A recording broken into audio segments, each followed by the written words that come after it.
우리 성경 봉독하도록 하겠습니다. 창세기 2장 24절, 25절, 에베소서 5장 33절 말씀입니다. 우리 다 같이 합독하도록 하겠습니다. 이러므로 남자가 부모를 떠나 그의 아내와 합하여 둘이 한 몸을 이룰지어다. 아담과 그의 아내 두 사람이 벌거벗었으나 부끄러워하지 아니하니라. 자기의 아내 사랑하기를 자신같이 하고 아내도 자기 남편을 존경하라. 아멘. 할렐루야. 여러분들께 열렬히 환영해 주셔서 감사합니다. 지난 5월 정말 계절의 여왕, 아름다운 계절이었죠. 2월 지금 초 더 아름다운 것 같아요. 지금요. 가정의 달에 이어서 또 보은 호국의 달, 가정과 또 나라를 생각하는 그런 의미 있는 달을 지내고 있습니다. 지난주에 저희 부부는 제주에서 이제 이 가정 사역을 마치고 어제 밤에 도착했는데, 제주에서 본 그 자연 참 아름다웠어요. 그러나 저희 집이 파주인데 파주에서 여기 오는데도 정말 아름답다. 특히 어떤 색깔이 제 마음에 와닿았을까요? 초록색. 그 초록색도 정말 다르더라고요. 연한 그 색에서 점점 짙어가는데 정말 아름답다. 그냥 색만 봐도 치유가 되는 것 같아요. 그러면서 다시 한번 그 하나님의 창조를 생각해 보았습니다. 여러분, 하나님 만약에 이 우주를, 자연을 만드실 때 나무 색깔을, 숲 색깔을 빨간색으로 했다 보세요. 어떤 느낌이 들었을까요? 여러분 정말 살기 싫을 거예요, 그죠? 근데 정말 초록색으로 했다는 게 얼마나, 이걸 보면 그냥 힐링이 되는 그런 색깔을 하나님은 택하셨어요. 하늘, 땅, 물, 그리고 많은 색깔을 무지개를 통해서 우리에게 주시고요. 누구를 위해서요? 여러분과 저를 위해서요. 천지창조를 가만 보면 흑암이 깊은 후에 있는, 혼돈이 있는 그 속에서 하나님은 질서를 창조하셨어요. 질서 속에서 살라고요. 왜 질서 속에서 사는 것이 중요할까요? 질서 속에 살아야만 인간은 자유를 누릴 수 있기 때문에. 여러분, 질서가 깨지면 우리는 자유를 잃어버립니다. 질서는 언제 지켜져요? 권위를 인정할 때. 그것이 창조 질서의 원리입니다.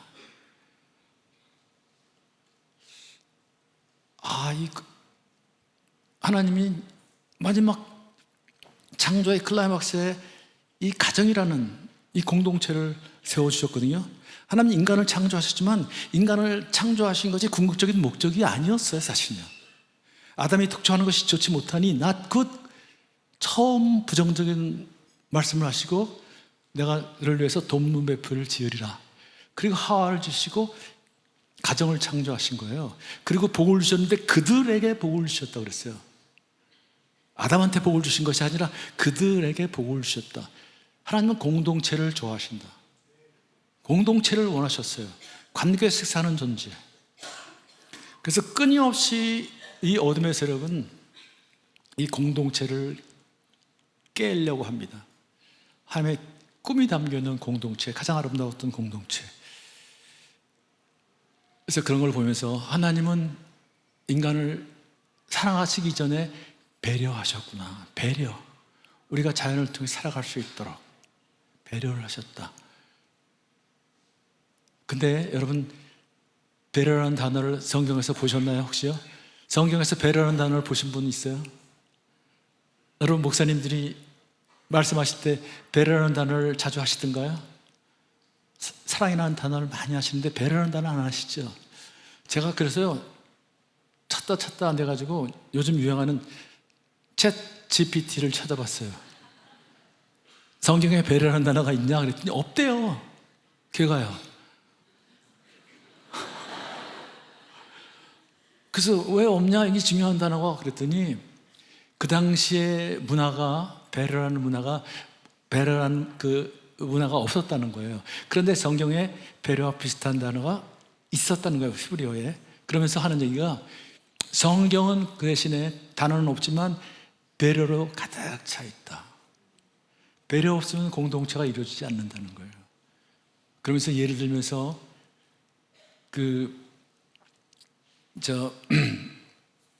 성경에 여러분 보면 그런 얘기 있죠. 레위기 19장에 수확을 할 때 추수할 때 씨앗 열매가 떨어지면 줍지 말라 그러죠. 그리고 내 귀퉁이는 또 하지 말래요. 그리고 포도가 떨어지면 놔두래요. 다 따지 말래요. 왜 그랬을까요? 가난한 사람, 또 이방인들, 이런 사람들을 위한 배려. 그러면서 그 GPT가 그런 얘기를 다 해요. 그래서 그렇구나. 하나님 배려의 하나님이셨구나. 인간을 이렇게 배려하셨구나.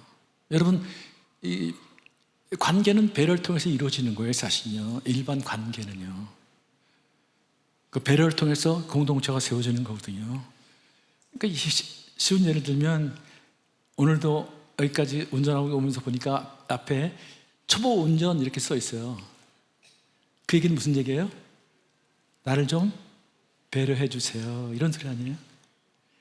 또 여러분 자녀들 교육할 때 눈 높이 교육하라 그러죠. 얘기는 무슨 얘기예요? 자녀를 배려해 주라는 얘기 아니에요? 당신 수준에서가 아니라 자녀들 수준으로 낮춰서 그렇게 자녀를 배려해 주라. 사실 다 이게 배려로 가득 차 있어요. 그러니까 배려하는 사회, 그게 건강한 사회예요. 배려하는 공동체가 건강한 공동체예요. 그런데 지금 대한민국의 문제는 배려가 점점 사라지고 있다. 무엇이 문제일까?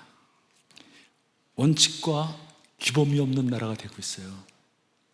그래서 도덕성과 사회의 규범이 땅에 떨어지고요. 사회가 저질화되고 또 속물화되고 있다. 그런 현상을 뭐라고 하냐면 아노미 현상이라고 그래요. 아노미 현상. 그래서 많은 사람들이 우울증하고 많은 사람들이 방황을 하게 돼 있어요. 어떻게 살아야 할지 모르는 거예요. 여러분 예전에 그런 말이 있었죠.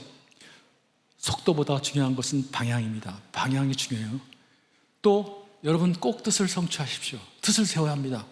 그래서 많은 사람들이 방향도 찾고 있는 것 같고 또 뜻을 이루는 것 같아요. 그러나 방향도 중요하고 뜻을 이루는 것도 중요하지만 더 중요한 건 뭘까요? 기준을 찾는 것입니다. 기준에 따라서 움직여야 한다는 거예요. 그런데 기준 자체가 지금 움직이고 있어요. 팬데믹 때 나온 말이 뭐냐면 뉴 노멀이라는 말이 나왔어요. 새로운 기준, 새로운 규범, 코로나 시대에 맞는 규범에 따라서 살자. 우리 크리스천도 잠깐만 그거에 따라가는 거예요. 그러나 절대 우리가 지켜야 할 것은 그런 뉴 노멀이 아니라 우리는 지저스 노멀, 하나님 말씀의 기준을 두고 우리는 살아야 한다는 거예요. 우리 가정도 하나님이 천지창조의 가장 클라이막스에 만들어주는 최고의 걸작품이라면, 첫 번째 생명나무 공동체라면 우리는 그 기준에 따라서 세워야 한다는 거죠. 하나님은 그 기준을 따라서 세울 수 있도록 우리에게 그런 제도의 원리도 주시고 어떻게 살아야 하는지 그것도 성경에 다 말씀을 하셨거든요. 그런데 우리는 자꾸만 문화에 따라가려고 그래요. 결혼식도 자꾸만 문화의 추세에 따라서 지금 주례도 없어지고 그냥 문화예요. 결혼은 문화의 산물이 아니라 하나님의 창조적인 아이디어에 쓰여진 최고의 걸작품이다. 인간에 준 최고의 공동체다. 이것이 무너지면 다 무너지게 돼 있어요. 그래서 사탄은 가정을 집중적으로 공격하는 거예요. 가정이 무너지면 교회도 없어져요. 세상도 어려워져요. 여러분, 가정은요, 하나님 만드신 최고의 공동체. 가정에도 그런 질서가 있어야 되는 거죠. 오늘 제가 여러분을 위해서 파워포인트를 좀 준비했는데요. 그걸 보면서 지금 말씀을 제가 이어나가도록 하겠습니다. 자, 가정은 하나님의 꿈, 천지창조의 가장 클라이막스 하나님 만들어주신 생명나무 공동체, 생명을 낳고 생명이 자라고 생명을 치유해보시키는 그 첫 번째 공동체가 가정입니다. 또 하나의 생명나무 공동체가 바로 교회라는 거죠. 가정이 건강해야 교회가 건강해진다. 또 교회가 건강해서 가정을 돌봐야 한다. 그래서 하나님 나라가 임하는 첫 번째 공동체, 그것이 바로 가정 아닙니까? 하나님의 뜻이 이루어지는, 하나님이 거룩을 받는 그 공동체가 바로 가정. 또 하나 공동체가 바로 교회라는 거죠. 또 두 번째 가정은 국가의 심장입니다. 버지니아 사티어라는 미국의 아주 유명한 가족 치료사가 한 얘기가 있습니다. 가정은 사람을 만드는 공장입니다. 공장에서는 좋은 제품을 만들어야 되는 거예요. 그래야 경제가 부강해지고 나라가 건강해집니다. 그런데 만약에 공장에서 불량품을 만든다면, 공장에서 생산을 안 한다면, 그러면 경제는 무너지게 되어 있습니다. 우리나라가 지금 심각한 이유는 바로 이것입니다. 사람을 만드는 공장인 가정이 무너지고 있다. 또 상처받은 그런 많은 영혼들이 사회로 쏟아나오고 있다. 아니, 이제는 자녀를 낳지 않는다. 아니, 결혼을 기피한다. 지금 공장이 없어지고 있어요. 이것이 여러분과 제가 살고 있는 우리 대한민국의 현실이고요. 많은 나라들이 이 어려움을 겪고 있습니다. 사탄의 계획가 있어요. 가정을 무너뜨리면 하나님의 꿈이 무산되니까, 그 공동체가 사라지니까. 세 번째, 가정은 우리 인생의 안식처라는 것. 여러분, 코로나 때 얼마나 힘드셨어요? 교회도 문을 닫고요. 그런데 우리 안식처인 가정이 있었어요. 가정에서 여러분 가장 소중한 사람하고 같이 옆에 있는 것. 여러분, 인간은요, 가장 위기의 순간에 소중한 사람하고 소중한 사람이 옆에 있기를 원하는 거예요. 그 사람이 있을 때 안정감을 갖거든요. 그러면서 위기를 극복하는 거거든요. 긴장감을 떨어뜨릴 수 있고요. 그래서 여러분도 잘 아시는 빌리그람 목사님이 가정을 이런 정의를 내렸습니다. 가정은 안전한 휴식처요, 기본을 습득하는 학교이며, 하나님이 공경받는 교회이며, 정과 기쁨이 오가는 처소다. 쉽게 얘기하면 가정은 첫 번째 학교이자 첫 번째 교회라는 거예요. 교회도 담임 목사님이 계시고, 또 가정에도 권위자가 있어야 한다는 거죠. 그것이 누구예요? 부모지만 남편을 아내의 머리라고 했으면 가정의 제사장은, 가장은 아버지라는 거예요. 그런데 이 어둠의 세력들은 이 아버지를 자꾸만 가정 밖으로 몰아내려고 그래요. 가정을 자꾸만 멀리 하려고 그래요. 멀리하게 만들어요. 그것이 남자다운 것이다. 그래서 fatherless society라는 말이 생겼어요. fatherless society. 여기서 많은 문제들이 생기는 거예요. 아버지가 없는 세대, 아버지의 권위를 경험하지 못하는 세대, 그런 아이들이요, 아이돌에 미쳐가고요, 그런 아이들이 스포츠 스타에 미쳐가고요, 그런 속에서 자란 사람들이, 퍼덜레스에서 자란 사람들이 그 사회학자들 얘기하면 선동자한테 끌려간다는 거예요. 근데 더 무서운 건요, Fatherless Society가 어떤 문제를 일으켰냐면 무신론을 만들게 된 사회가 바로 그 사회입니다. 여러분, 무신론자들이요, 처음 시작할 때 어떻게 시작된 줄 아세요? 제가 무신론의 심리학이라는 책을 읽어보니까 예외 없이 아버지가 없거나, 아버지가 아주 부정적인 폭력적이었거나, 아버지가 배교했거나, 예외 없이 이런 사람들이었어요. 무신론은 거기서 시작된 거예요. 프로이드가 뭐라고 그랬어요? 사실은 아버지의 대체물로 만든 것이 하나님이다, 이렇게 얘기했거든요.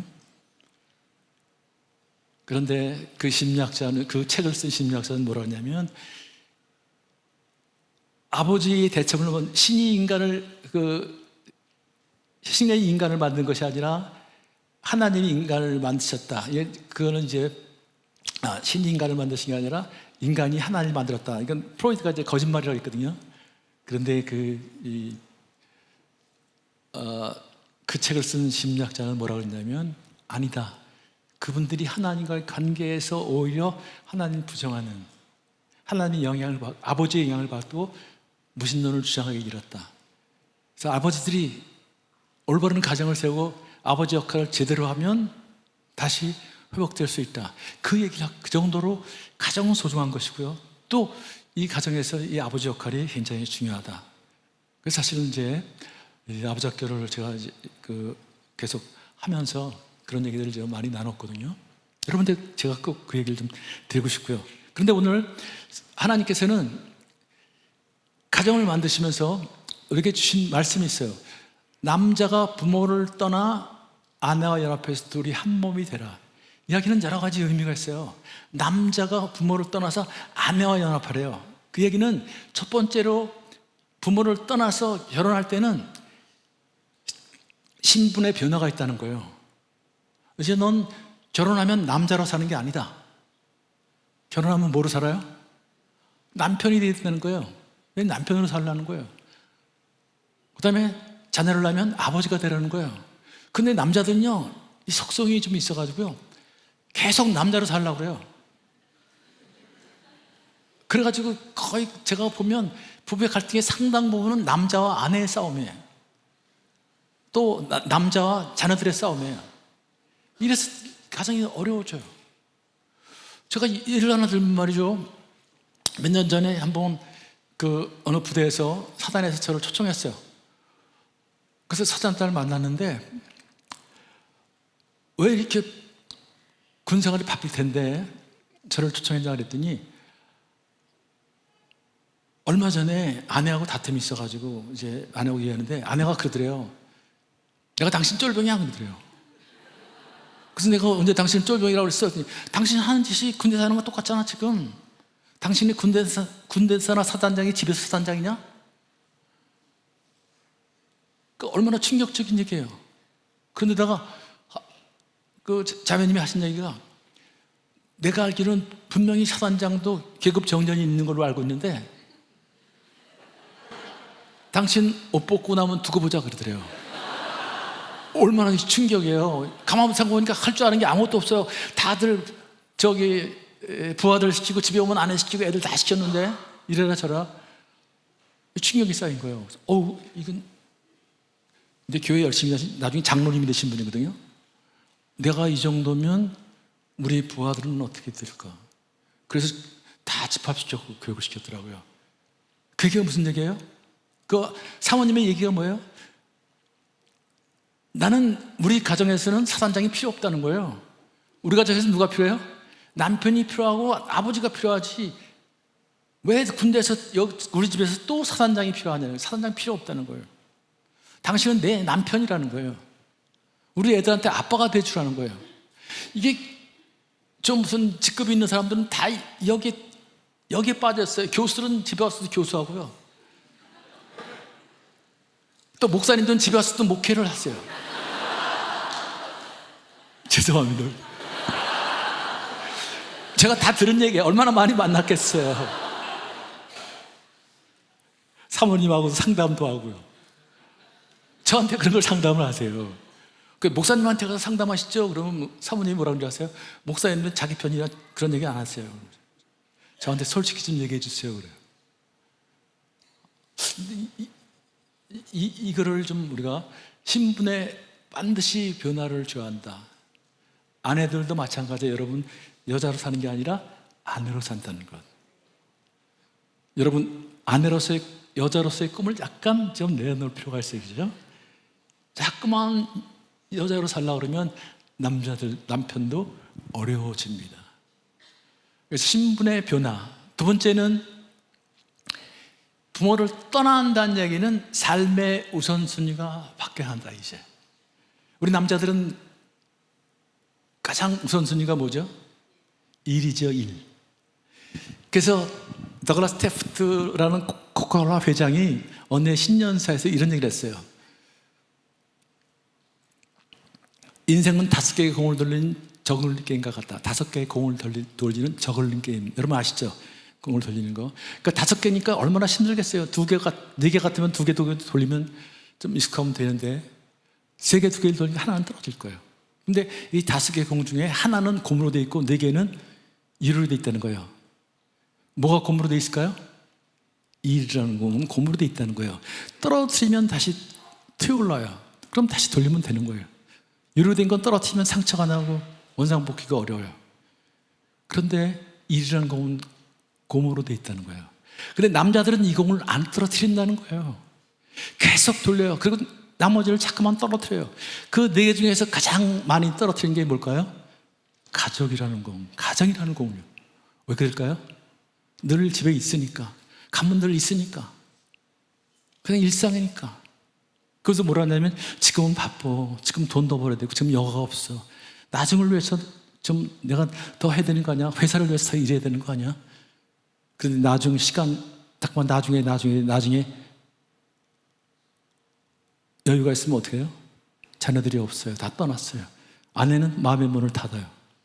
그 남자들이 갈 데가 없는 거예요. 그게 IMF 사태 목사님 말씀하셨잖아요. 제가 깨달은 거예요. 한국 남자한테 이런 충격을 요법을 쓰셨구나. 그래서 많은 아버지들이 가정이 소중하구나. 여러분 일 열심히 하세요. 그러나 여러분 가정이 그것보다 더 중요한, 여러분의 힘이 어디서 나와요? 가정에서 나오는 거 아니에요? 파더레스가 홈레스 피플들이 뭐예요? 가정이 없는 사람들 아니에요. 저희들이 홈레스 피플들을 위해서 아버지 학교를 여러 번 했거든요.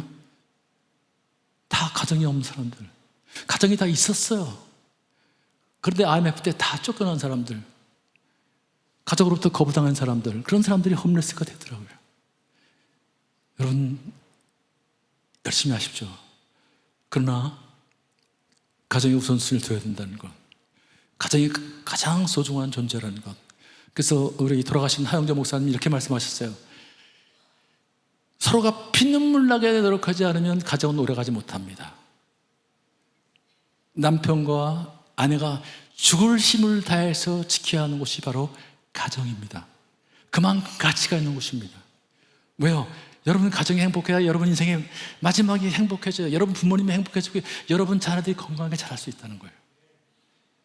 가정은 그런 곳이에요. 가정이 또 건강해야 우리 사회도 건강해지고, 가정이 건강해야 우리 교회도 건강해진다는 거예요.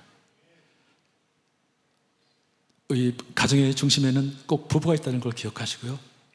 또 세 번째, 떠나라는 얘기는 뭐냐면 삶의 우선순위뿐만이 아니라 가족의 우선순위도 달라져야 한다. 여러분 결혼 전에는 누가 1순위였어요? 아들로 살고 딸로 살 때는 여러분 부모님이었잖아요. 이제 결혼하면 부모님을 떠나서 여러분 남편이 우선순위가 되는 거예요. 1순위. 아내는 남편은 누구예요? 아내가 우선순위가 된다는 거죠. 1순위가. 그런데 우리는 그렇게 살아본 적이 없어요. 사실은 안타깝게요. 예전에는 어떻게 살았을까요? 누가 우선순위였어요? 부모가 우선순위였죠. 그 부모가 우선순위도 아니고요. 제가 보니까 부모가, 요즘 성경은 뭐라고 되냐면 아버지와 어머니를 떠나 아내 옆에 둘이 한 몸이 되라 그랬는데, 우리 남자들은 어떻게 적용했냐면요, 아버지를 떠나 어머니와 함께 아내한테 갔거든요. 맞아요? 틀려요? 맞죠? 왜 아버지를 떠났을까요? 아버지는 생각하기 싫어요. 그분은요, 자유로운 영혼, 그냥 세상에 나가서 그냥 자기 인생을 사신 분. 누가 가정을 지키고 누가 우리를 키웠어요? 엄마, 눈물로 키우셨던 분. 그렇게 구박을 당하면서, 맞아, 그렇게 때로는 얻어맞으면서도요, 눈물로 키우셨던 분. 그러니까 어머니를 품고 가게 되어 있어요. 그러면서 이제 결혼하기 전에 뭐라 그래요? 너 우리 엄마한테만 잘하면 돼. 나한테는 잘못해도. 심지어는 뭐라 하냐면 너 우리 엄마한테 잘못하면 너 용서 못한다. 쓸데없는 얘기, 아주 폼 잡는 얘기지만 그런 가슴 아픈 얘기를 하는 거예요. 그래서 이 아들과 엄마가 뭐가 돼요? 정서적으로 부부관계 되는 거예요. 정서 부부관계예요. 그러니까 아내가, 며느리가 들어갈 자리가 없어요. 그 마음에, 자기 남편의 마음, 남편 하나 믿고 왔는데 그 남편의 마음에 누구로 가득 차 있어요? 엄마로 가득 차 있는 거예요. 그래서 이러는 게 고부간의 문제예요. 요즘에는 장서간의 문제가 또 생겼어요. 이 우선순위가 잘못되어 있기 때문에. 그래서 부모를 떠나라는 이걸 명확히 하셔야 합니다. 그래서 부부가 하나 돼서 부모를 공경하고 자녀, 그러니까 1순위가 부부고 2순위가 부모고 3순위가 자녀라는 것. 여러분 또 다들 여러분 자녀가 또 1순위에 보니까 그죠? 그래서 심지어는 이런 말이 있더라고요. 아들이 영장이 나오면 남편 보러 당신이 가 그런대요. 저도요, 우리 큰 손주가 이번에 대학을 들어갔거든요. 지난번에 같이 이제 제 아내하고 같이 밥을 먹는데 이제 저희 며느리가 그러더라고요. 응? 준혜 아빠, 준혜 아빠, 준혜 영장 나오면 당신이 가 그래요. 그래서 제가 그 말 듣고 뭐라 그랬을까요? 아니다, 내가 간다. 왜? 아버지가 가야지. 거꾸로 내가 그랬어요. 그때요. 우리 며느리가 막 웃더라고요. 이런 시대가 됐어요. 그래서 아버지 여러분, 제가 아버지가 제일 강조하는 것 중에 하나가 뭐냐면 이 부분이거든요. 아버지로서 자녀한테 주시는 최고의 선물이 무엇일까? 자녀들의 어머니인 우리 아내를 사랑하고 존중해주고 배려해주는 모습을 보여주는 것. 그러면 어머니들은 어떻게 해요? 자녀들한테 우리 가정의 제사장이요, 영적인 리더십인 이 아버지의 권위를 긍정적으로 경험시키는 것. 그리고 두 사람이 하나 돼서 할아버지, 할머니를, 어른을 공경하는 모습을 보여주는 것. 이 사랑과 존중과 배려와 권위, 어른에 대한 공경, 이것이 인성입니다, 여러분요. 인성이에요, 인성이요. 이것이 지금 문제가 있잖아요, 우리가. 인성이 어디서 자라요? 가정이 모판이라는 거죠. 그리고 그것이 가족 관계를 통해서 또 친구 관계를 통해서 이제 사회성으로 성장해 가는 거예요. 그것이 나이가 들어서 인생은 나 혼자 사는 게 아니구나. 뭐 절대자가 있는 것 같다. 뭐 그런 생각들을 하기 시작하잖아요. 그게 누굴까? 그런 걸 영성이라고 그러거든요. 그래서 건강한 영성을 갖게 되는 거예요. 영성의 뿌리는 인성이에요, 사회성이에요. 근데 지금 사회성에 굉장히 어려움이 있어요, 여러분요. 인성이 안 돼 있으니까. 그리고 자녀들을 안 낳으니까 형제들이 없어요. 우리 옛날에 형제들이 막 5, 6 막 있었으니까 서로 배려하고 양보하고 뭐 이런 걸 다 해야 되는데 이런 훈련이 전혀 안 돼 있거든요. 이거 참, 이게 지금 한국 사회가 굉장히 어려움을 겪고 있어요, 지금요. 그러니까 몇 년 전에 한번 조사를 해보니까 중학생들을 대상으로 해서 한국 중학생들이 사회성이 세계에서 최하위다. 이런 통계가 나올 정도로 그렇게 어려워졌다는 거죠. 그래서 이제 이런 것도 사실 가정의 문제고 또 교회에서 문제고 또 학교에서 문제고 이런 것들을 다 우리가 좀 정리를 해야 한다는 거죠. 자, 그래서 이렇게 소중한 가정에도 불구하고 가정들이 깨어지는데 다음 장면 보실까요? 부부의 갈등의 원인을 한번 볼까요? 부부의 갈등의 원인을 보면 많은 사람들이 성적 차이 때문에 못 살겠다 그러거든요. 그죠? 근데 여러분 그 성적 차이로 못 살겠다는 거 새빨간 거짓말이라는 걸 꼭 기억하세요. 여러분 지금 여기 부부들 계시죠? 지금 성격이 같아요, 달라요? 다르죠? 연애할 때는 같았어요, 달랐어요? 달랐죠? 지금 다른데 어떻게 그때 같을 수가 없어요. 성격은 그렇게 쉽게 변하는 거 아니거든요. 근데 여러분 그때는 아무런 문제가 없으니까 결혼을 하셨을 거 아니에요. 거의 90% 이상이 대답을 못해요. 왜? 생각이 안 나니까. 그때는 감정이 성격이 달라도 전혀 문제가 안 됐다니까요. 그건 새빨간 거짓말이에요.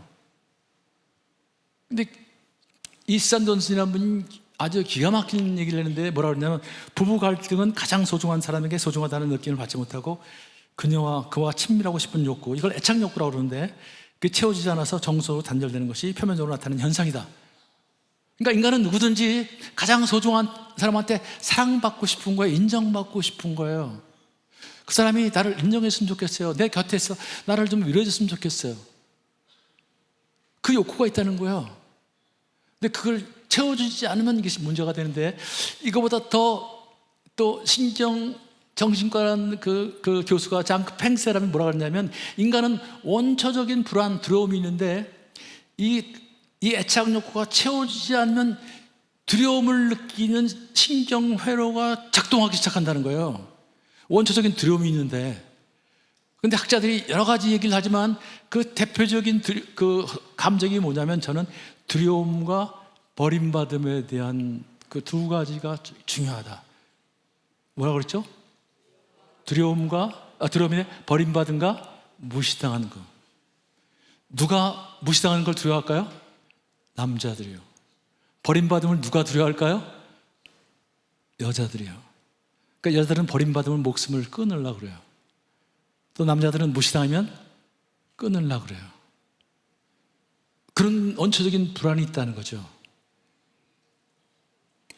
그런데 그분이 뭐라 그러냐면 그런 걸 해결하기 위해서 두 가지 패턴이 작동을 하는데 한쪽은 싸워서 이기려고 그러는 거죠. 그걸 극복하려고 그래요. 한 사람은 또 피하려고 그러고요.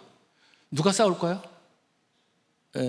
그분에 의하면 여자들이 싸운대요. 파이트. 그 여러분 부부관계가 어려워지면 제일 먼저 하는 얘기가 뭐예요? 여러분요? 힘들 때 남편한테 하는 얘기가 뭐예요? 여보 얘기 좀 하자 그러죠. 남편들이 제일 두려워하는 문제. 그 말을 들으면 남편들은 가슴이 철렁하대요. 도망갈 생각부터 해요. 어떤 남편은 그랬대요. 여보 미안해. 그럼 통해요? 남자들은 미안해 그러면 다 통하죠. 근데 여자들은 뭐라 그래요? 뭐가 미안해? 그걸 풀 수가 없어요. 어떤 분은 그랬대요. 야 뭐가 미안한지 몰라서 미안하다. 다음엔 잘할게. 그리고 도망가는 거예요. 피한 플라이트 이런 현상이 벌어지는 거예요. 그래서 몰두하는 아내 증후군, 회피하는 남편 증후군 이렇게 이것이 이제 이렇게 남편 여가가 바뀔 수도 있어요. 이런 현상이 벌어지는 거죠. 그런데 놀라운 사실은 뭐냐면 다 뭐 관계 문제거든요. 그러니까 우리가 다 이 관계, 부부관계 다 이런 거 아니에요? 하나님이 하늘에서 우리를 짝 지어주신 거, 그러니까 만남은 하나님의 영역이고요. 우리의 만남은 하나님의 영역이에요. 하나님께서 만나게 하셨다고 했잖아요. 근데 만남을 통해서 관계가 이루어지는 거 아니에요? 그래서 공동체를 만들어가는 거 아니에요? 이 관계의 영역은 누구예요? 여러분과 저의 영역이라는 거예요. 우리가 그걸 기준에 따라서 이 관계를 세워가야 한다는 거죠. 근데 관계 방식을 예수님께서 우리에게 말씀을 해주셨어요. 마태복음 7장 12절 대접받고 싶은 대로 대접해라. 이것이 율법이요 선지자니라 이렇게 말씀하셨어요. 그러니까 사랑받고 싶으면 사랑하고 인정받고 싶으면 인정 다 하라는 얘기예요. 이걸 해야 한다는 거죠. 이것이 보통 인간관계의 황금률, 그래서 황금률이라고 그러잖아요. 골든룰. 그런데 부부관계는 그게 아니라 놀라운 사실은요, 다음 얘기했지만 부부관계는 사랑과 존경이라고 바울 사도가 정확하게 했어요. 그러니까 부부관계 관계 방식이 그러는 거죠. 여러분 관계가 깨졌다는 얘기는 뭐냐? 접근과 반응을 잘못된 게 아니에요? 그러니까 내가 지금 왜 관계가 깨졌을까? 왜 문제가 생길까? 근데 접근과 반응 사이에 감정이 있어요. 감정대로 반응하면 여러분 기분 좋을 때는 기분 좋게 반응하지만 기분 나쁠 땐 기분 나쁘게 반응하면 관계가 깨진다는 거죠. 여러분 어떤 관계 방식을 갖고 있어요? 근데 이 관계 방식을 배운 적이 없거든요, 우리가요. 누구한테 배우셨어요, 여러분요? 어디서 보셨어요? 여러분 가정에서, 온 가정에서. 그래서 아버지가 하는 대로, 어머니가 하는 대로.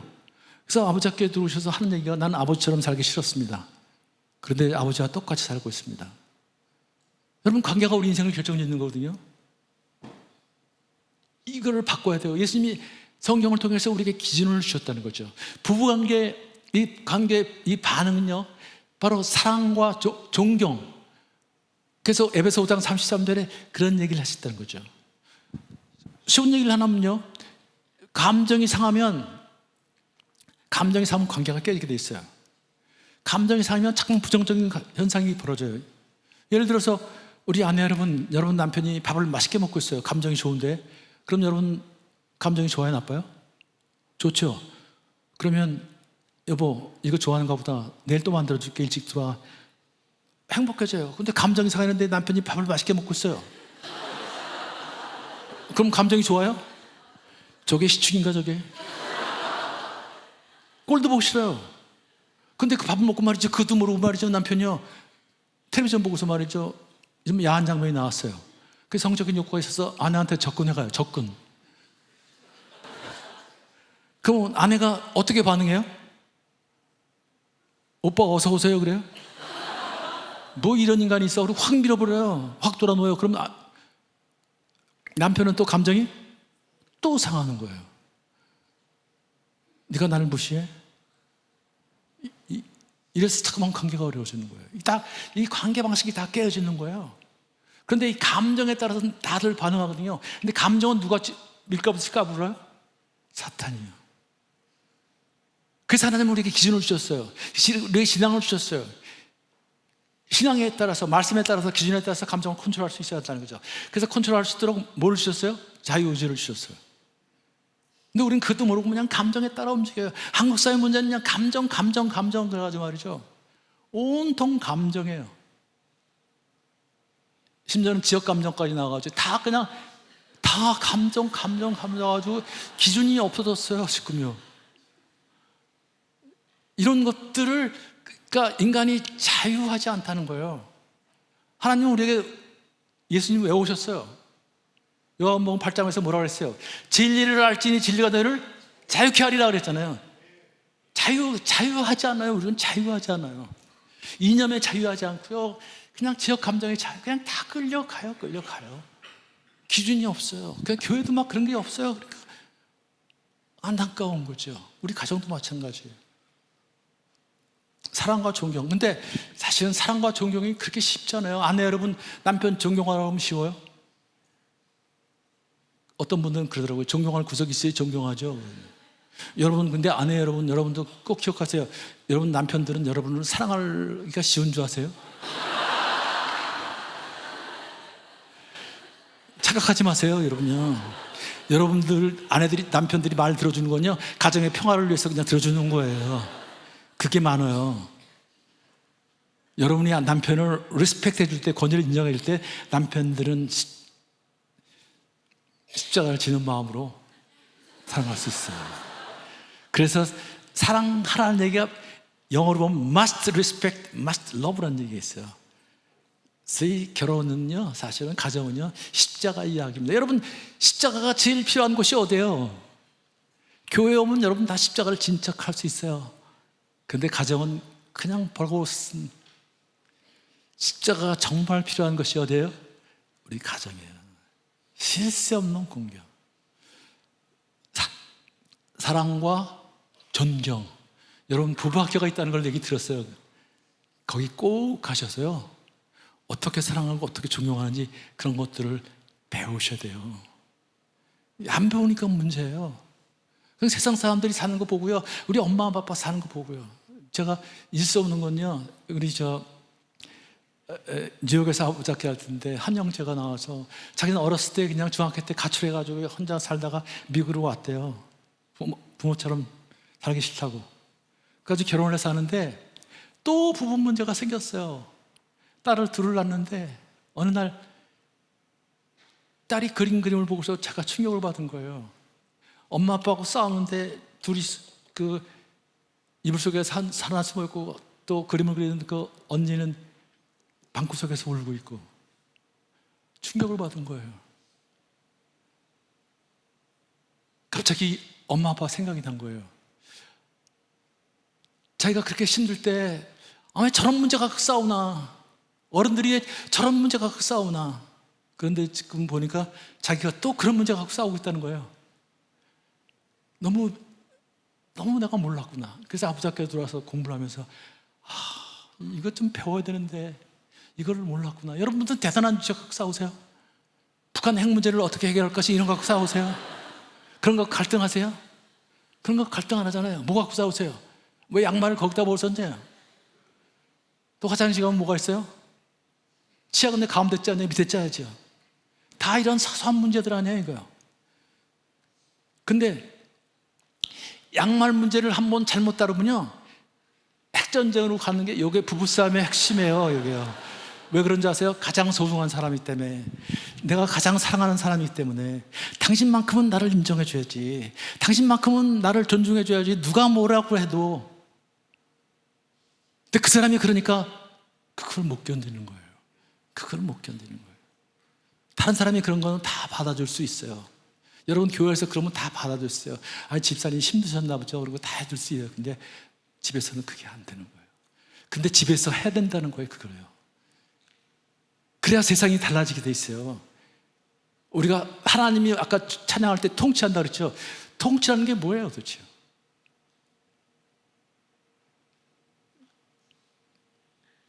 우리가 정말 배운 대로 우리가 가정에서 이렇게 살아낼 수만 있다면, 가정에서 이렇게 살아낼 수만 있다면 세상은 뒤집어졌을 거예요. 그럼 교회에서 이렇게만 살아낼 수 있다면 세상은 큰 충격을 받을 거예요.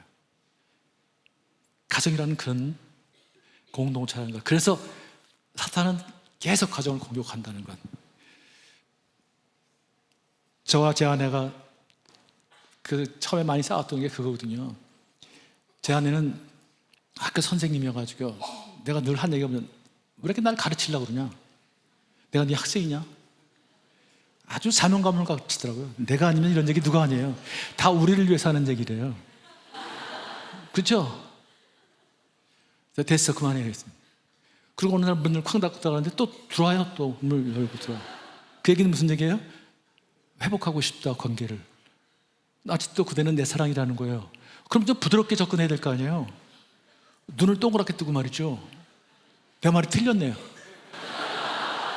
틀린 거 있으면 대보래요. 근데 우리 남편 여러분 아내가 하는 말 틀린 말이 있어요, 없어요? 없어요. 이분들은요. 그게 더 기분 나빠요. 아니, 만난 말만 골라서 해요. 그래서 제가 어떻게 맞는 말만 할까? 그러다가 제가 비밀을 알았어요. 선악을 알게 하는 나무의 열매를 누가 먼저 먹었어요? 이분의 조상이 먼저 먹었어요. 많이 드신 것 같아요, 아주. 그래서 자꾸만 뭘 가르치려고 그래요. 뭘 지시하고 말이죠. 이래라 저래라 하고 말이죠. 남편들은 짜증나는 거예요. 남편들은 지시와 지적을 원하는 게 아니라 지지와 지원을 원하는 게 남편이에요, 여러분요.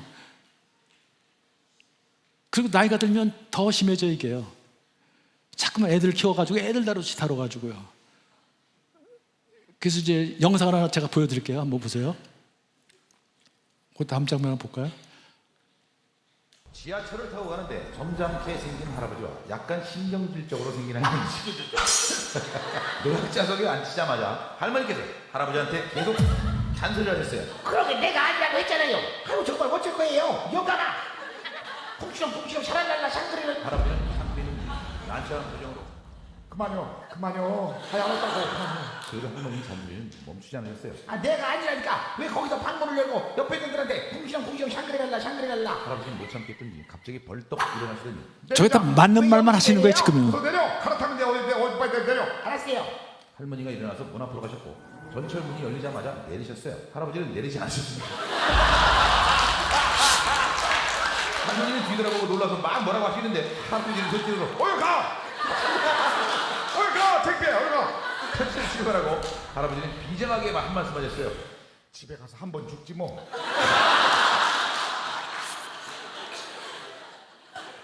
여러분, 제가 여러분 남편을 대표해서 꼭 부탁하니까 여러분 바깥에서 저렇게 여러분 남편을 무안을 주지 마세요. 저게 무시당하면 여러분 아주 남자들은 그거 가장 가슴 아파해요. 그러니까 남편은 어떻게 해요? 잘 격려 인정해 주시고 신뢰해 주시고 칭찬해 주시고요. 우리 남편들은 아내를 사랑해 주십시오. 배려해 주시고요. 그리스도께서 교회를 위해서 자신 주는 것 같이 그럴 때 여러분 존경받습니다. 두 사람이 결국 하나 되세요. 결국은 우리 부부 생활은요 이렇게 살다가 친구가 되는 거고요, 동역자가 되고요, 그 다음에 하나님 나라 갈 때까지 아름다운 신부 안에 우리가 예수님의 그 신부로 준비되어가는 과정이에요, 사실은요. 그걸 부부가 서로 돕는 거예요. 세상에 많은 유혹들이 오고 시험이 오고 고난이 오는데도 두 사람이 어떻게 해요? 하나가 되면 이겨낼 수 있다는 거예요. 여러분 남편을 지키셔야 돼요. 아내를 지키셔야 돼요. 다음 장면 볼까요? 그래서 나와 너는 이렇게 다른 사람들이 만나서 하나 되기가 어렵죠. 그래서 예수님이 이 땅에 오신 거예요. 십자가를 통해서 너는 나를 보고 나는. 그래서 십자가를 통해서 하나가 되는 거예요. 그래서 우리가 되고요, 우리가 자녀를 낳아요. 영적인 자녀, 육적인 자녀가 가정을 이루고요, 가정이 모여서 다 교회를 이루고요, 그 교회가 모여서 하나님 나라를 확장시켜가는 거죠. 그래서 나와 너의 합은 얼마 안 되지만 저렇게 십자가의 능력으로 저렇게 커지는 거예요. 우주를 품을 수 있는 그런 일이 벌어진다는 거죠. 그 다음 장면요. 그래서 존 볼비라는 애착 이론을 처음 시작했던 분 이런 얘기했어요. 남편은 아내에게 사랑과 동반자 의식을 줌으로써 아내가 더 헌신적으로 자녀를 양육하게 한다. 여러분 건강한 자녀를 키우고 싶으세요? 아버지 여러분, 그렇다면 여러분 아내를 사랑해 주십시오. 여러분 아내를 사랑하는 길이 자녀가 건강해져. 그렇지 않으면, 여러분이 사랑하지 않으면 아내들은 자녀에게 집착하게 되어 있습니다. 큰 어려움이 생깁니다. 그다음에 남편의 아내에 대한 정서적 지지가 자녀의 조화로운 성장에 중요한 변수가 된다. 그리고 아버지와 맺는 초기의 애착은 이후의 모든 대인관계에 대한 기대를 만드는 힘을 갖고 있다. 그러니까 관계가 그렇게 중요한데 초기의 아버지의 관계가 모든 관계의 기초가 된다는 것. 그래서 아버지는 관계의 뿌리다 하는 것. 제가 그렇게 정의를 내리고 있습니다. 그 다음 장면요. 부부로서 자녀한테 남겨줘야 할 아름다운 유산, 여러분 행복한 가정을 남겨주셔야죠. 여러분의 행복도 달려있지만 여러분을 낳아주신 부모님이 행복해지시고요, 또 자녀들이 행복한 가정에서 건강하게 자랄 수 있다는 것, 그런 꿈을 갖고 있다는 것, 그러면서 교회도 행복해지고 사회도 행복해진다는 것. 혹시 이혼을 꿈꾸고 있는 분들이라면 이혼할 때 여러분 얼마나 많은 에너지가 필요해요. 부정적인 에너지. 그 에너지를 회복시키는 데 한번 쏟아보시기를 제가 부탁을 드립니다. 그리고 혹시 어쩔 수 없는 사정으로 이혼하신 분들이 있다면 포기하지 마시고요, 여러분이 이제 잘 주셔서 남편으로서 또 아버지로서 어머니 역할을 잘 감당하시면서 아이들한테 건강한 영향을 미치는, 그래서 그 대신에 너무 여러분 배우자한테 부정적인 이야기를, 아이들한테 부정적인 이미지를 심어주지 않기를 꼭 부탁을 드립니다. 그리고 건강한 자아상을 아이들한테 심어주는 것, 이 관계, 그러니까 부부 관계가 좋으면요, 그래서 가정에 보면 애들이 나는 가치감도 갖게 되고 자신감도 갖게 되고요, 소중하다는 그 생각도 들고 중요감도 갖고요, 또 회복 탄력도 커지고요, 좋은 습관, 뭐 독서하는 습관, 기도하는 습관, 운동하는 습관, 아름다운 추억을 만들어주면 아이들이 또 추억의 애들을 만들어가니까, 그다음에 신앙을 심어주는 게 좋죠. 세계관, 가치관, 인생관, 우리 삶의 기준이 될 수 있는 것들을. 기독교는 참 중요한 것이 뭐냐면, 기독교는 그냥 믿음의 얘기도 하지만 기독교는 관계에 대한 얘기거든요. 관계. 영성이라는 건 뭐예요? 하나님과 관계, 이웃과의 관계 아니에요? 어떻게 하나님의 사랑을 관계 속에서 살아내느냐, 이것이 영성 아니에요? 어떻게 해석하느냐, 이게 영성 아니에요? 그러니까 아이들한테 이걸 가르쳐줘야 돼요. 기독교는 철학과 달라서, 철학은 알고 믿는 거 아니에요? 기독교는 어때요? 믿고 알아가는 것이다, 경험하는 것이다. 이게 다른 거예요. 그래서 보통 사람들이 접근하기가 그렇게 만만치 않아요. 그러나 해보면 나중에 이런 거구나, 그런 축복이 있다는 걸 아이들한테 얘기할 필요가 있죠. 그다음에 거룩한 꿈, 아빠 엄마가 무엇을 위해 살고 있는지, 그냥 다만 우리 가정 행복을 위해서만 살고 있는지, 교회를 위해서, 하나님 나라를 위해서, 또 사회를 위해서 일하고 있는지, 이런 것들을 아이들한테 그런 비전을 불어주는 게 좋고요. 또 마지막 한 장면 볼까요? 자, 그래서 부부는 가문의 역사를 새롭게 써가는 사람. 여러분의 어떤 부정적인 영향이 있더라도 여러분 대해서 끊을 수 있어요. 더 이상 우리 가정은 어떻다, 그런 얘기 할 거 없어요. 지난 날은 어떻게 할 거 없어요. 이제부터 어떻게 살아갈 것인가, 어떤 가정을 만들 것인가는 우리한테 달렸다는 거죠. 그런 헌을 갖고요, 창의적으로 접근하고 창의적으로 반응하고요. 접근과 반응이 관계 패턴을, 이제 예수님은 3년 동안 그걸 가르치신 거거든요. 하나님에 대한 접근은 하나님에 대한 반응, 세상에 대한 접근, 세상에 대한 반응, 새로운 관계 방식을 얘기했어요, 예수님은요. 예전에는 구약시대는 눈에는 눈, 이에는 이 그랬는데 예수님 뭐라고 말씀하셨어요? 누가 오른밤을 치면 왼밤을 돌려대라고 그러시잖아요. 이게 은혜 시대의 새로운 관계 방식이라는 거죠. 이런 창의적인 거, 이걸 우리가 우리 가정에서 실천하자는 거죠. 그래서 하나님이 통치하는 가정, 하나님과 소통하고 가족 간의 소통, 이웃과 소통하는, 교회에서 이렇게 소통하는 그런 가정. 그 누구도 과거로 돌아가서 새롭게 시작할 수는 없지만 지금 있는 곳에서 새롭게 시작하면 새로운 결말을 맺을 수 있다. C.S. 루이스가 유명한 얘기죠. 과거로 돌아가서 과거를 어떻게 할 수는 없어요. 그러나 지금 있는 곳에서 새롭게 시작하면 새로운 결말을 맺을 수 있다. 여러분, 오늘 다 제가 말씀을 못 드렸지만 기억나는 게 있으면 이 부분은 내가 못했구나, 이 부분 내가 아내한테 미안했다, 이 부분 남편한테 미안했다. 그러면 꼭 실천하세요. 제 강의를 들으면 이상하게도 아내들이 많이 회개를 하더라고요. 우리 남편을 너무 힘들게 만들었어요. 남편을 너무 몰아붙이는 것 같아요. 그래서 남편한테 미안하다고요. 여러분 남편도 꼭 좀 안아주시고요. 여보 수고했어, 고마워. 우리 남편들도요, 여보 얼마나 힘들었어. 그래서 난 당신이 있어서 힘을 낼 수 있어. 당신이 있기 때문에 내가 있는 거야. 아내가 질투하는 게 뭐라 그랬죠? 버림받음에 대한 두려움. 그래서 아내들은 끊임없이 사랑을 확인하려고 해요. 남편 여러분 그걸 기억하세요. 끊임없이 사랑을 확인하려고 그러잖아요. 짜증내지 마시고요, 자꾸만 사랑을 확인시켜 주세요. 그때 여러분은 존경받게 되어 있습니다.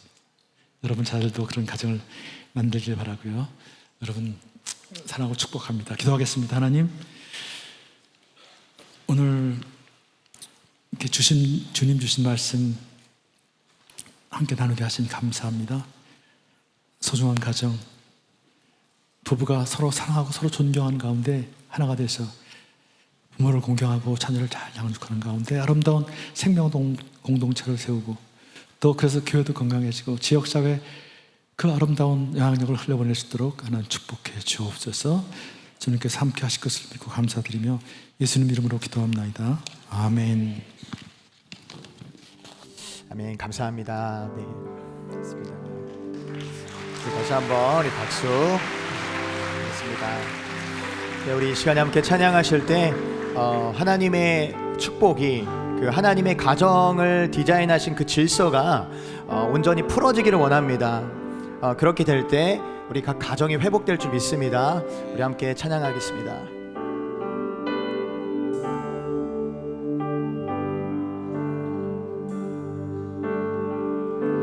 주 내게 복 주사 주 너를 지키시고 은혜 베푸시네 그 얼굴 비추사 평안 주네.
일어나서 찬양하시겠습니다.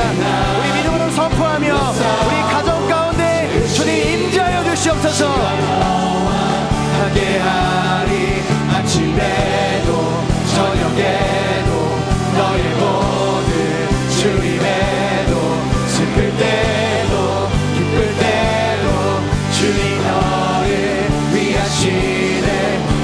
위하시네 위하시네 위하시네 위하시네 위하시네 위하시네 위하시네 위하시네 아멘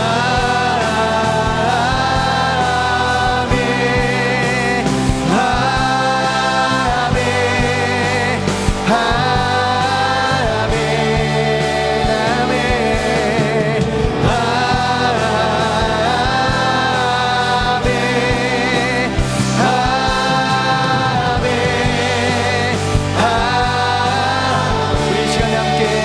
나아가기를 원합니다.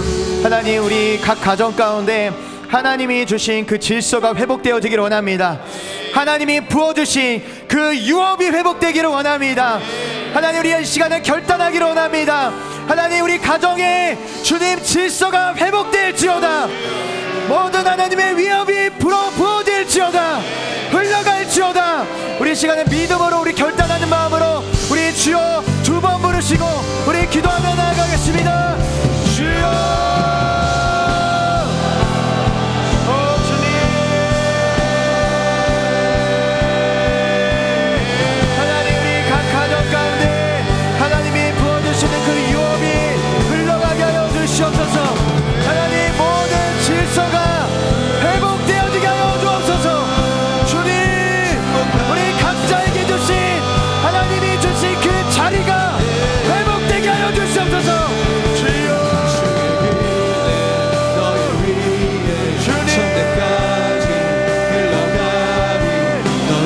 하나님, 우리 가정이 회복되기를 원합니다. 주님이 디자인하신 창조의 때 디자인하신 그 가정이 회복되게 하여 주시옵소서.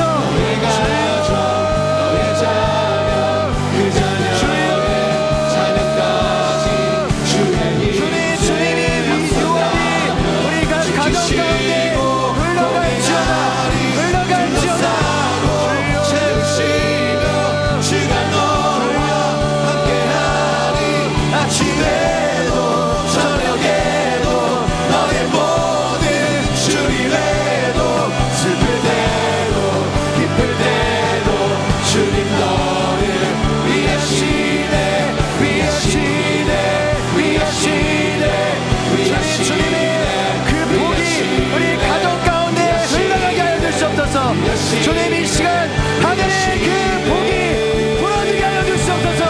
주여, 아멘,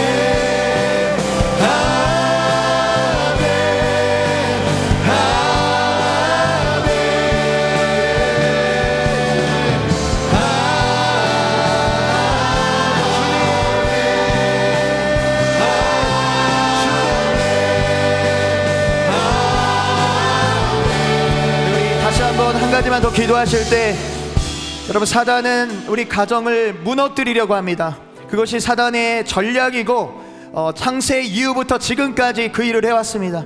우리 이 시간에 좀 사단이 열어놓은 문을 믿음으로 닫았으면 좋겠습니다. 우리가 믿음으로 선포할 때 이 가정 가운데 사단이 열어놓은 분열과 하나님, 각종 하나님이 우리 각자에게 주신 그 질서대로 살지 못하게 가로막는 모든 거짓된 미혹의 역사가 우리가 그 문을 닫을 때 무너질 것입니다. 회복될 것입니다. 우리 시간 선포하시면서, 믿음으로 선포하시면서, 하나님, 우리 가정 가운데 사단이 열어놓은 하나님 그 문을 닫습니다. 믿음으로 닫습니다. 하나님, 우리 가정 가운데 모든 사단의 분열의 영, 모든 묶임들 하나님 끊어질지어다. 끊어질지어다. 우리 선포하시면서 우리 기도하며 나아갑니다. 주여,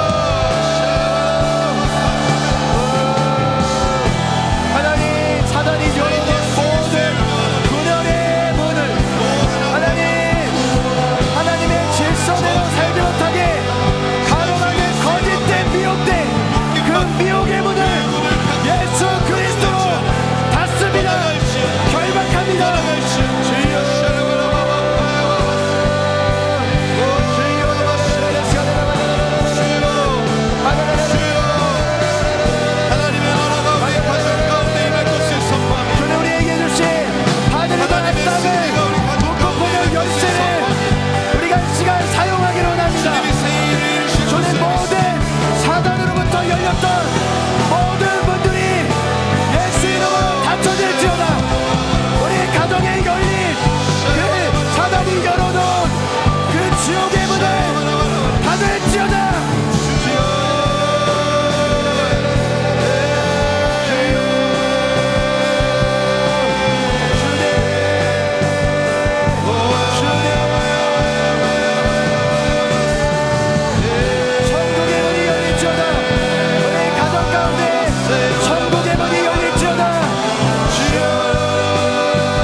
열릴지어다.